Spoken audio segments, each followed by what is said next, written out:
Bangladesh já viu. E hoje a gente vai encerrar a análise da segunda temporada de Round 6. Mas se você está chegando nesse vídeo agora, saiba que a gente já tem a análise da primeira temporada inteira e outros 2 vídeos antes desse sobre a segunda temporada. Já corre lá, aproveita, deixa seu like, se inscreve, comenta e compartilha. No primeiro vídeo, a gente falou sobre o herói, no segundo, sobre o sistema. Mas existe uma parte na segunda temporada que é ainda mais desconfortável, são as pessoas. Porque antes da rebelião, antes do tiro, antes do 390, o dormitório já estava mudando. O medo e a polarização já estavam ali. As pequenas manipulações já estavam acontecendo. E nesse caso, talvez a pergunta mais importante não seja quem é o vilão, mas sim o que cada pessoa estava disposta a fazer quando a pressão aumentou. Existe um ditado que eu gosto muito, que diz que dinheiro e poder, eles não mudam ninguém, eles revelam. E o jogo faz exatamente isso. Ele não cria monstros, ele revela limites. Antes da primeira morte, ninguém estava pensando em morrer. Eles reclamam da cor do uniforme, do sapato, querem o celular de volta, querem tirar foto. A 196 pede para trocar de uniforme com guarda. O 230 performa fama.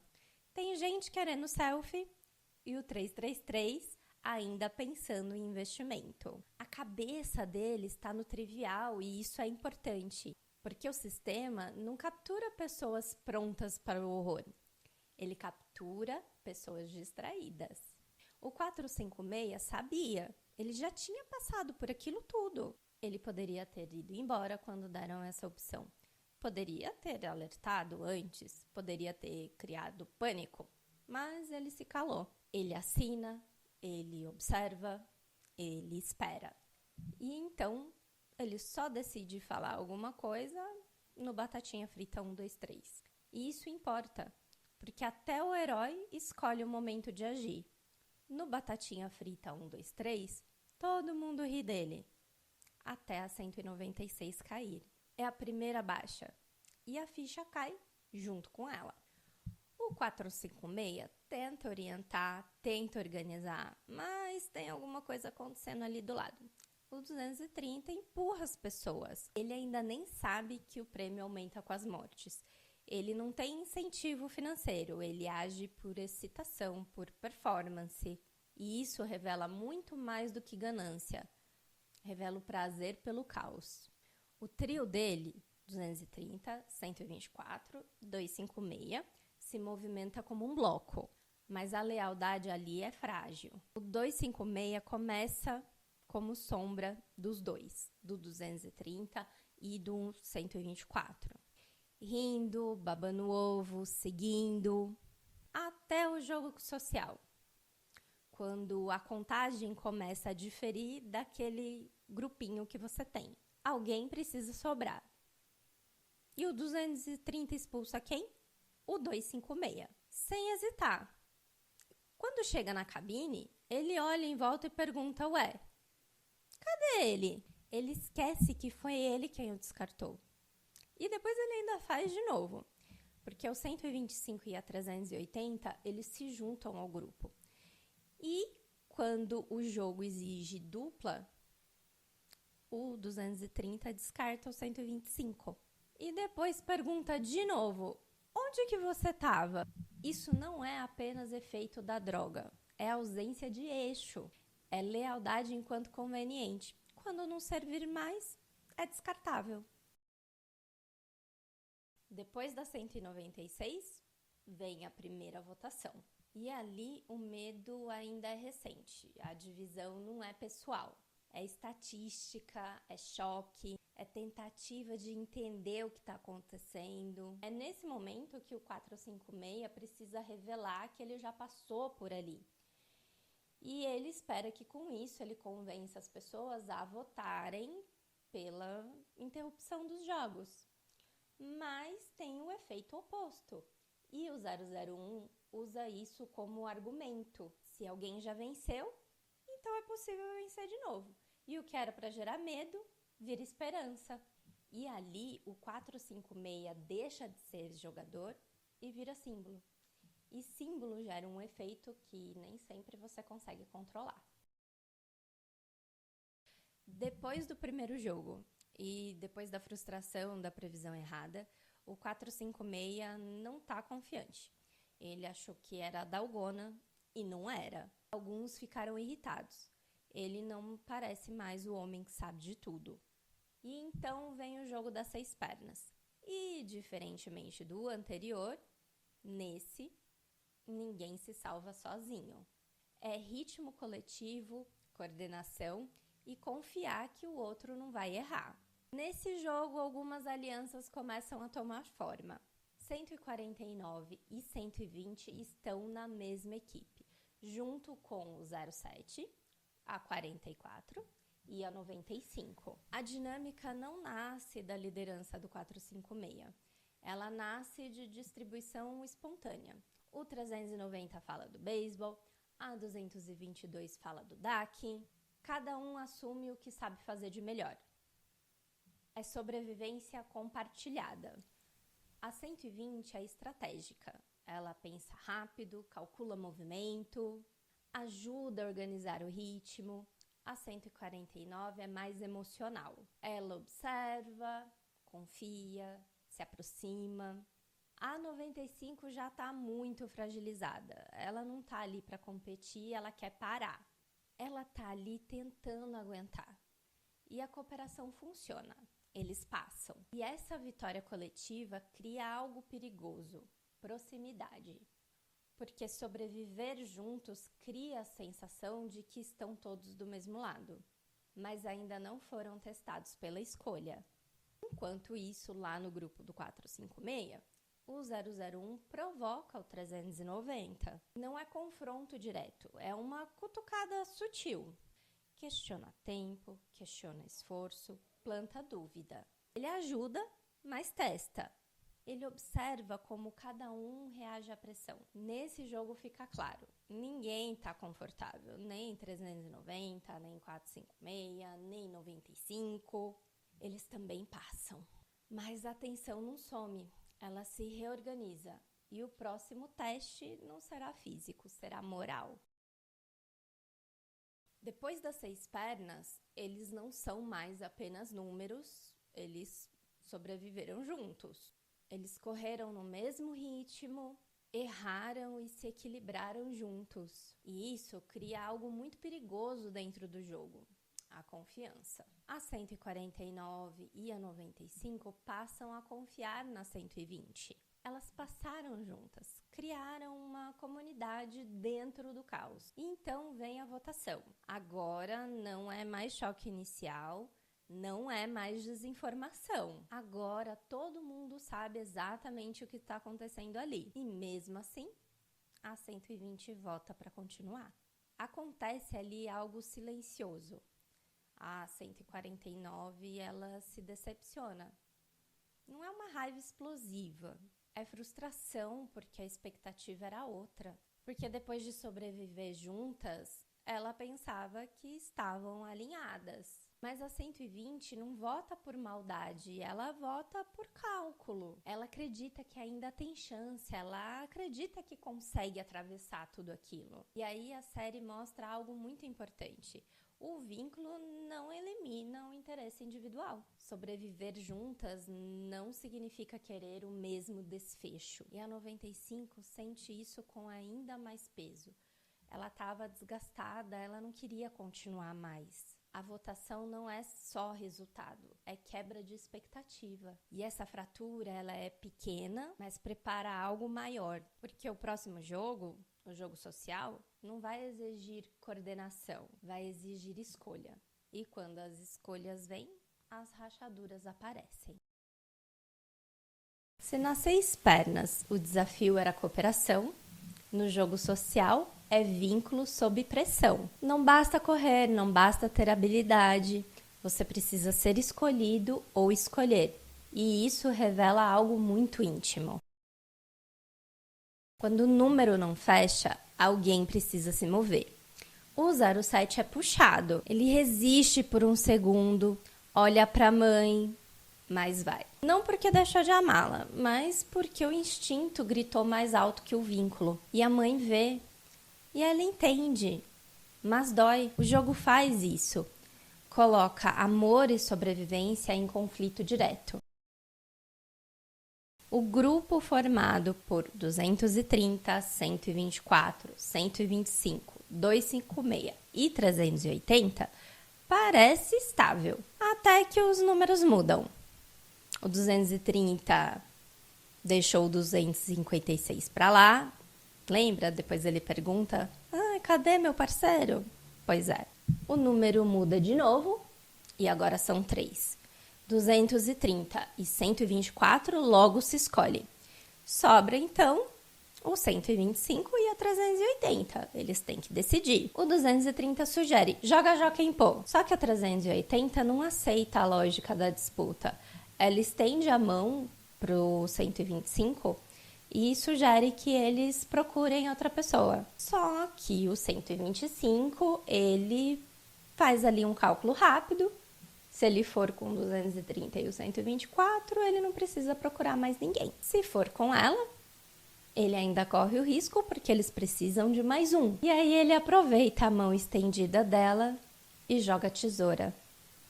E aí ele fica. Não é desespero, é estratégia. Será? Ele usa o jogo como justificativa moral para a escolha que ele já tinha feito. O jogo não exige crueldade. O jogo exige prioridade. E o 125 prioriza a própria permanência. A 95 já vinha emocionalmente desgastada da primeira votação. Ela queria sair, já não estava mais ali por ambição. Ela estava por desespero, porque precisava. Não podia ir embora sozinha, não dava, né? E no jogo social, esse desespero pesa, porque ali não basta sobreviver, você ainda tem que disputar espaço. E quem hesita sobra. Ela não morre por incapacidade. Ela morre porque o jogo favorece quem se move rápido. É aqui que o 01 começa a operar de forma mais evidente. Ele não é explosivo, ele é incisivo, ele cutuca 149. Porque o 001 e o 456, eles pegaram a 149 ali quando o filho dela deixou ela para ir com os outros dois. E ali o 001 cutuca a 149. Mas seu filho não voltou por você? Ele fala como quem apenas observa. Mas ele está expondo feridas, ele testa reações, cria tensão. Ele não grita, ele desestabiliza. E quando ele forma dupla com 390, o número não fecha. No quarto que eles entram, já tinha alguém lá dentro. Se o número estiver errado, todos morrem. E o 001 resolve. Ele executa quem já estava lá dentro. Sem hesitação, sem discurso, sem crise moral. Ele faz o que precisa fazer para garantir a contagem correta. E isso é fundamental porque aqui ele não está provocando. Ele está agindo e ele age dentro da regra. Ele não quebra o sistema, ele o utiliza. Enquanto o 456 ainda pensa em como vencer o jogo, o 01 já pensa em como sobreviver dentro dele. O 333 não rompe aqui, mas a tensão já está construída. O conflito com 230, a humilhação pública, a 222 grávida, a acusação, a rivalidade. O jogo social não é o ponto de ruptura, é o ponto da pressão acumulada. O estouro vem depois, no banheiro. E é importante a gente gravar isso para o próximo bloco. Porque o que acontece ali não nasce do nada. Ele já estava sendo pressionado. Antes da briga, tem um detalhe: o garfo. Eles estão jantando, teoricamente não tem nada de estranho.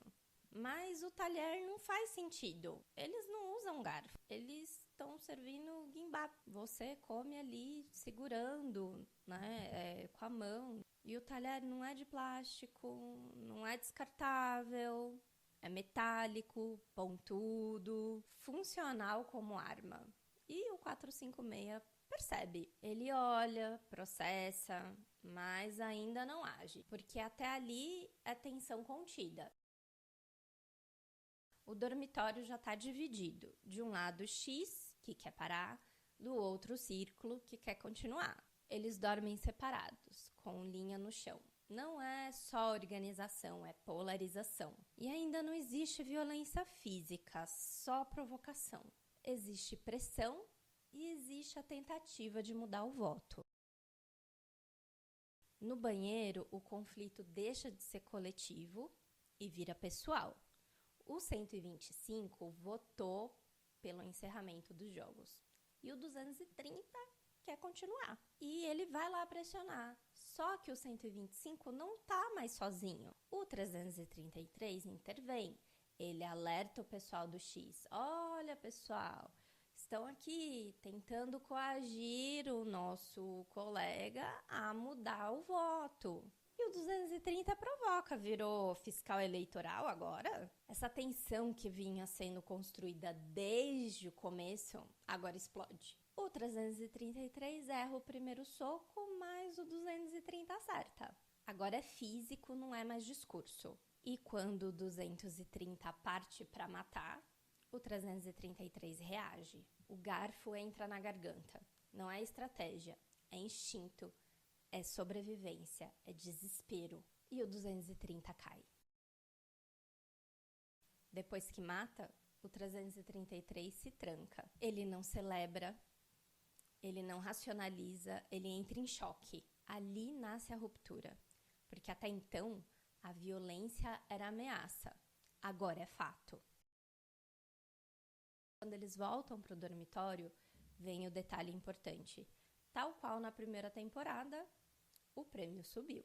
Mas não houve jogo, não teve autorização explícita, não teve anúncio, eles se mataram. E a organização deixou. Ninguém interrompeu, ninguém puniu, ninguém impediu. E o 456 entende que o sistema, ele não só permite, ele também espera. O garfo não foi descuido, foi preparação. O jogo especial já estava planejado, como da primeira vez. A divisão entre círculo e X já era previsível e a organização sabia que em algum momento essa polarização viraria um massacre. Eles não esperavam a rebelião, mas contavam com a carnificina.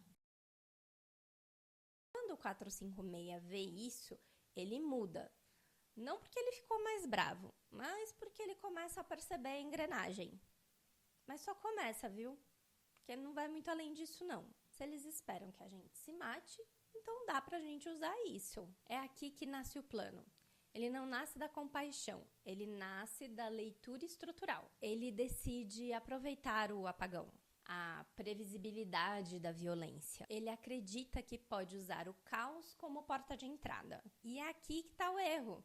Que ele ainda pensa que o problema é o comando visível. Ele ainda acredita que, eliminando as pessoas ali na frente, ele vai conseguir desmontar o sistema. Mas o sistema já mostrou que é maior, que é preparado, que é previsível, que antecipa o comportamento humano. O 456 acha que estava usando o caos, mas o caos já estava previsto.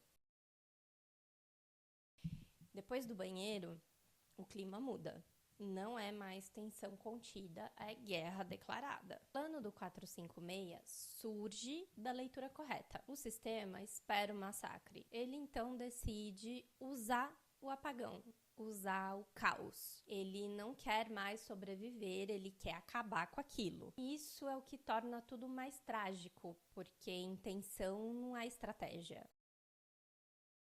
Quando as luzes apagam, a briga começa, mas o sistema não está desprevenido, eles já estavam esperando. Já havia preparo, já havia protocolo. O 456 achou que estava iniciando alguma coisa, mas ele estava entrando ali num terreno previsto. Por alguns minutos, até parecia que ia dar certo. Eles conseguem avançar, conseguem tomar posição, conseguem armas.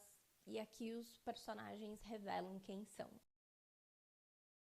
Até aqui, o 388 não tinha se destacado tanto, mas na rebelião ele falha. Ele fica responsável por levar os pentes de munição. É uma função clara. E ele trava. Ele se esconde no dormitório e não executa o papel. Não é erro técnico, é medo. É a primeira covardia aberta, porque aqui não era sobre escolher grupo, era sobre sustentar uma decisão já tomada, e ele não sustenta a dele. Durante a rebelião, o 01 se torna indispensável. Ele atira, ele coordena, ele protege o 456, ele mata um guarda para salvar o grupo, e ali ele consolida a confiança. Não foi impulsivo, foi calculado. Ele sabia exatamente o que ele estava fazendo. Ele se torna a peça essencial do plano. Quanto mais útil ele parece, menos suspeito ele se torna. O 456 confia, porque alguém que luta ao seu lado parece estar do seu lado. E essa armadilha é bem eficiente. No meio do avanço, vem um momento que define tudo. Existe tensão, existe medo, existe decisão. E quando o tiro vem, não é apenas morte, é consequência. O 456 queria derrubar o sistema, mas começa a perder pessoas que estavam ao lado dele. E aqui está o ponto central. O Gi-1 escolheu o confronto direto. Ele escolheu transformar jogadores em soldados. Ele escolheu acreditar que podia vencer o sistema batendo de frente. E tudo isso tem um custo. O problema não é a coragem, é a leitura incompleta. Ele continua acreditando que eliminando quem está à frente, o jogo cai. Mas o sistema já mostrou. Pessoas são substituíveis. Funcionários são descartáveis, guardas são peças, até mesmo o 01 é uma peça dentro de algo maior.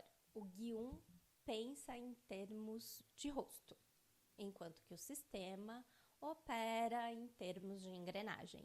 E enquanto ele pensa que estava fazendo história, ele só acelera o que já estava previsto. O Gi-1 vai deixando um rastro por onde ele passa. O Sr. Kim morreu na busca. O operador do drone também. O 390 caiu. Todos aqueles que se colocaram ao lado dele morreram. Mas ele continua, convencido de que está certo. Convencido de que o objetivo maior justifica o risco. Aqui temos outra pergunta. E não é mais ele é o herói?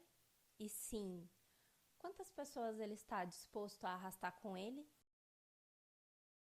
A rebelião falha, não por falta de coragem, mas porque o inimigo não era o que ele pensava. E isso a terceira temporada vai aprofundar. Não é sobre vencer um jogo, é sobre entender a estrutura que o sustenta, porque derrubar uma peça é possível, desmontar a engrenagem é outra história. O 456 acreditava que ele estava enfrentando pessoas, mas ele estava enfrentando uma estrutura. E enquanto ele estava tentando derrubar o topo, o sistema já estava preparado para substituir. Mas talvez o ponto mais desconfortável dessa temporada seja outro. Ao longo dessa temporada, a gente viu cada personagem ser pressionado até o limite. 07 escolheu sobreviver antes de escolher a mãe. 125 escolheu segurança antes da lealdade. 124 se adaptou sem hesitar. 333 rompeu quando atravessou a linha. 388 travou quando precisou sustentar a decisão. 01 construiu confiança enquanto manipulava. 456 transformou jogadores em soldados, acreditando que isso era necessário. O jogo não criou essas escolhas, ele revelou. Lembra quando eu disse que poder e dinheiro não muda ninguém? Na verdade, eles revelam. O jogo funciona da mesma forma. Ele não transforma a gente comum em monstros. Ele coloca a luz em decisões que, no mundo real, talvez demorassem anos para aparecer. Sob pressão extrema, cada um revela o que está disposto a fazer para continuar. E isso inclui o próprio 456, porque ele não virou vilão, mas também não saiu ileso. Ele começou tentando salvar pessoas, terminou assumindo que algumas perdas eram aceitáveis. E aqui a terceira temporada se torna inevitável, porque agora não é mais sobre sobreviver, nem sobre rebelião. É sobre entender o tamanho do sistema. É sobre perceber que enfrentar um homem é simples, enfrentar a engrenagem é outra coisa. Então eu deixo a pergunta: o que cada um de nós faria se estivesse ali? E se a resposta te incomoda, é porque a série fez exatamente o que se propôs a fazer.